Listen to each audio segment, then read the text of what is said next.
арбуз снимай, подожди. Валита, арбуз снимай. Далее.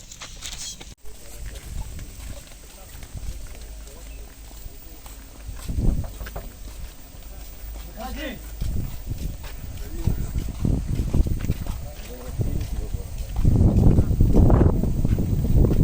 Что со стороны им пришел приказ, что как бы... Да, типа, им пришло указание. может быть в час одна машина проходит, но они накоплены же там спереди.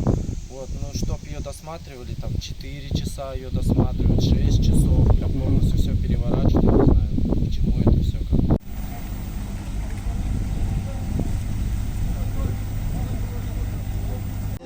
Да, не хочу быть звездой. Простой народ страдаем. То есть получается, два государства не могут договориться между собой там за воду или за наркоту.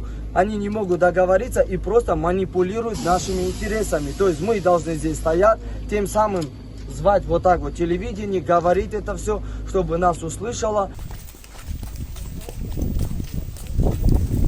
Точно так же есть монополия. Здесь есть люди, некие толкачи, которые пропускают там свои машины. Вчера мы попытались бороться с этими людьми, перекрывая дорогу, но нам стали угрожать. А это что, знакомый что ли? Да нет, просто пообщались.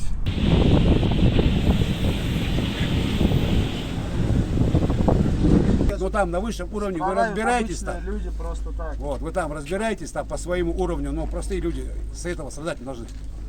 Мы не можем объехать через Китай или там через Узбекистан, Туркестан, Туркмению, потому что там нужна виза. Мы не можем проехать там. Вот, поэтому у нас одна дорога через Казахстан. А Казахстан в силу своего этого всегда...